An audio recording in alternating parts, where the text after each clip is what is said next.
ओम शांति। जैसे किसी भी चीज़ का अगर हम मूल्य निकालें, तो उसकी क्वालिटी पे डिपेंड होता है कि अगर वो चीज़ बहुत क्वालिटी वाली है, वैल्यूएबल है, तो हम हमारे लिए वो चीज़ बहुत अमूल्य हो जाती है और उस अमूल्य चीज़ का हम बहुत ध्यान रखते हैं, यानी उसकी केयर करते हैं। अगर हमें लगता है कि ये बहुत एक्सपेंसिव नहीं है और इतनी कोई क्वालिटी की चीज़ नहीं है, तो हम बहुत केयरलेस हो जाते हैं उस चीज़ के प्रति, उसका हम ध्यान नहीं रखते। दूसरा, उस चीज़ से जो हम फ़ायदा उठा सकते हैं, जिस वजह से हमने उस चीज़ को परचेज़ किया, तो वो जो चीज़ है उसका मूल्य रह ही नहीं जाता। जैसे हम कहीं बाहर से लाए और एक शो पीस की तरह अपने घर में रख दी, लेकिन कुछ टाइम तक तो वो बहुत अट्रैक्ट हमें कर रही थी, लेकिन उसके बाद देखें तो वो हमें भी कोई अट्रैक्शन के रूप में नहीं दिख रही है कि ये चीज़ कोई कुछ ख़ास है, क्योंकि हमारी भी पॉज़िटिव एनर्जी उस चीज़ के लिए नहीं उतना काम कर रही है, वर्क कर रही है।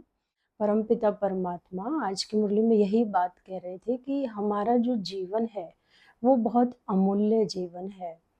तो अमूल्य यदि है, तो यानी अमूल्य चीज़ की हमें केयर करनी चाहिए। तो क्या हम सेल्फ की केयर कर रहे हैं? हम अपना ध्यान रख रहे हैं? आज हम हर एक से अपना मूल्य यानी प्राइस पूछते हैं या वैल्यू पूछते हैं कि ये मुझे नहीं समझते, वो मुझे नहीं समझते, देखो मैं कितनी वैल्यूएबल हूँ। लेकिन ये हमारे अपने आप से समझने से तो नहीं होगा ना। ये तो हमें दूसरा व्यक्ति ही बताएगा कि वो हमें कितना रिस्पेक्ट दे रहा है, कितना हमारी इज़्ज़त कर रहे हैं, हमारे बोलों पर कितना उनका ध्यान है, हमारे कर्म पर कितना ध्यान है। जिससे ध्यान होगा तो भई वो देख पाएँगे कि आप में हाँ, वाक़ई में विशेषता है। लेकिन कई बार आप देखो घर में सदस्य जिनके लिए आप बहुत कुछ कर रहे हो, वो आपको नज़रअंदाज़ करते हैं। और फिर क्या लगता है कि मेरी तो कोई वैल्यू ही नहीं करता है। तो उसमें फिर जो हमारी इनर पीस है, हमारे जो थॉट्स हैं वो सब डिस्टर्ब हो जाते हैं, पॉज़िटिव थॉट्स नहीं होते। तो फिर हमारे बोल, हमारे इमोशंस, हमारे एक्शंस ये सब कैसे होते हैं और धीरे-धीरे हम ऐसे रिएक्ट करते हैं, रिएक्शन मोड पे आ जाते हैं कि जो थोड़ी बहुत हमारी वैल्यू थी ना, वो भी कहीं न कहीं चली जाती है। तो क्या हुआ कि हमारा इतना श्रेष्ठ जीवन है, अमूल्य जीवन है, लेकिन हम इसको कैसे गँवा रहे हैं क्योंकि मुझे ही ये क्लैरिटी नहीं है कि मैं जो भी कर्म कर रही हूँ, वहाँ पे मेरा धर्म बनता है, मेरा फ़र्ज़ बनता है। ये मैं दूसरे मेरी तारीफ़ करें या उसकी मैं मोहताज नहीं हूँ। या वो मेरी विशेषताओं को ही देखते रहें, मैं उसके अधीन नहीं हूँ। जब मुझे क्लैरिटी हो जाएगी कि ये मेरा धर्म है, ये मेरा फ़र्ज़ है, मेरी कर्म ही पूजा है, तो जब मैं आत्मा अपने कर्म की वैल्यू रखूँगी, अपना जो थॉट्स है, जो मेकअप कर रही हूँ, मैं डिज़ाइन कर रही हूँ उस कर्म को करने के लिए, जो मैंने अपना डे डिज़ाइन किया हुआ है और जो भी मेरा परिवार के प्रति एक भावना है, क्योंकि वो जो मेरा कर्म है उन्हीं के प्रति जा रहा है। तो जितना उस कर्म को मैं अच्छे से कर रही हूँ, तो इससे क्या हो रहा है कि अपने कर्म की वैल्यू मैं स्वयं कर रही हूँ, अपने थॉट्स की, अपने इमोशंस की वैल्यू मैं स्वयं कर रही हूँ, उसमें वैल्यू ऐड करती जा रही हूँ, दिन पे दिन क्योंकि मुझे समझ में आ रहा है, मेरी इनर स्ट्रेंथ बढ़ रही है, मेरी पीस बढ़ रही है। अब मैं कर्म करते हुए देख पा रही हूँ कि मेरे अंदर कोई हलचल नहीं होती है, चाहे कोई सम्मान दे, ना दे या मेरे अंदर की कोई क्वालिटी को देखे या ना देखे, तो अब कैसे वो मेरे अंदर बन रही है ना वो सारी चीज़ें। तो जब हम अपनी लाइफ में जब वैल्यूज़ ऐड करते चले जाते हैं, तो वाक़ई में मूल्य बनता है यानी मेरे कर्म का कहते हैं ना एक कीमत होती है, एक ज़रूरत बन जाती है किसी के लिए आप। फिर वो सामने वाला व्यक्ति आपकी केयर करता है। तो अपने जीवन को हमें इतना अमूल्य बनाना है।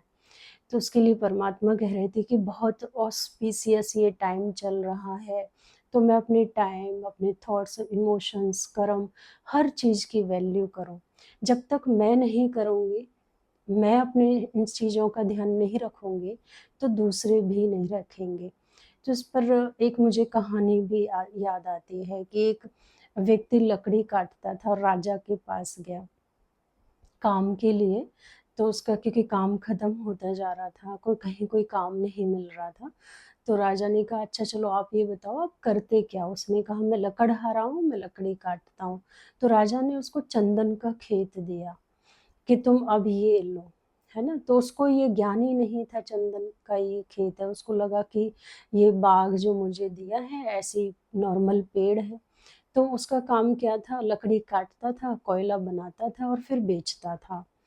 तो अब राजा 2 साल के बाद उसके वहाँ जाना हुआ कि देखता हूँ अब तो वो व्यक्ति बहुत अमीर हो गया होगा, और जब जाते हैं तो देखता हूँ तो वैसे ही गरीब की गरीब है। तो राजा कहता है, तुम्हें तो गरीब नहीं रहना चाहिए इस वक़्त, अब तो तुम्हें अमीर होना चाहिए। तो उसने कहा, ऐसा आपने मेरे लिए क्या किया? उन्होंने कहा, अरे क्या किया क्या? मैंने एक खेत नहीं दिया तुम्हें लकड़ियों का? तो उसने कहा, लकड़ियों का ही तो दिया ना, कुछ अलग से हीरे जवाहरात थोड़ी दिए मुझे। तो उसने जब ऐसा जवाब दिया तो राजा ने कहा, अच्छा तो तुम करते क्या थे?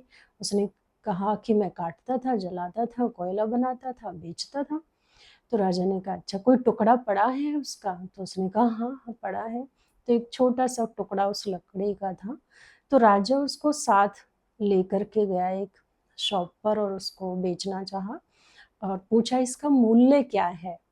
तो राजा ने तो जैसे ही ये बात रखी, और डेफिनेटली राजा है तो सामने वाला चीट कर ही नहीं सकता, तो बहुत उसका प्राइस बताया।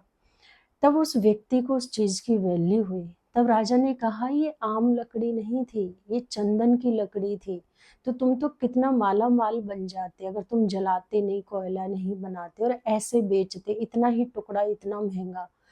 तो कहने का भाव यही है कि हमें भगवान ने मनुष्य जीवन दिया है, इतना अच्छा परिवार दिया है, हमारे सारे अंग भी काम कर रहे हैं। हम अगर नीचे वाले लोगों को देखें, उनसे बहुत अच्छी हमारी लाइफ है, लेकिन हम अपने जीवन की वैल्यू नहीं कर रहे हैं। तो हम भी क्या कर रहे हैं, उस लकड़हारे की तरह अपने आप को ईर्ष्या, द्वेष, घृणा, नफरत इसमें जला रहे हैं। अपने उन गुण और शक्तियों को, जो इसमें प्यारी सी एक आत्मा बैठी है, जो खूबसूरत एक हीरा है इनसाइड, जो भगवान ने शरीर में भेजा है। लेकिन जब हम अपने आप को देख नहीं रहे, अपनी वैल्यूज को नहीं देख रहे हैं, तो हम ऐसी भावनाओं में अपने आप को, जो नेगेटिव भावनाएं हैं, जो संबंधों से कहीं ना कहीं नेगेटिव एनर्जी जो हम एक्सचेंज कर रहे हैं, उसमें ये सब हमारा जल रहा है। तो हमें अपनी जो इनर ब्यूटी है उसको निखारना चाहिए। लेकिन वो निखरेगी कैसे? जब हम अपनी ही लाइफ में, अपने थॉट्स में, अपने इमोशंस में, अपने कर्म में जितना हम वैल्यूज ऐड करते चले जाएंगे, तो हमारी वैल्यू बढ़ेगी। वैल्यू से वैल्यू बढ़ती है और तभी हमें अमूल्य जीवन महसूस होगा, फिर लोग हमें स्पेशल ट्रीट करेंगे। तो हम चाहते हैं कि हर कोई मेरे को स्पेशल ट्रीट करे, मेरे ध्यान रखे, मेरा जो भी है मान सम्मान बढ़ाए। तो उसके लिए पहले मुझे खुद खुद को रिस्पेक्ट देना होगा। अपनी वैल्यूज को हर रोज ऐड करना सीखिए, ज़्यादा नहीं, थोड़ा थोड़ा। पर देखो, चेक करो, मैं और क्या बेहतर कर सकती हूँ, मैं और क्या बेहतर कर सकती हूँ। तो धीरे धीरे हमारा जो जीवन है वैल्यूबल ही बन जाएगा, हीरे तुल्य जीवन बन जाएगा। तो एक वैल्यू हर रोज ऐड करने की कोशिश करें किसी भी कर्म में, चाहे हम थॉट्स के लेवल पर हैं, इमोशंस के लेवल पर हैं, अच्छे एक भाव हम लेकर के आए। तो ऐसा आप सभी, मेरी आशा है कि ज़रूर करेंगे।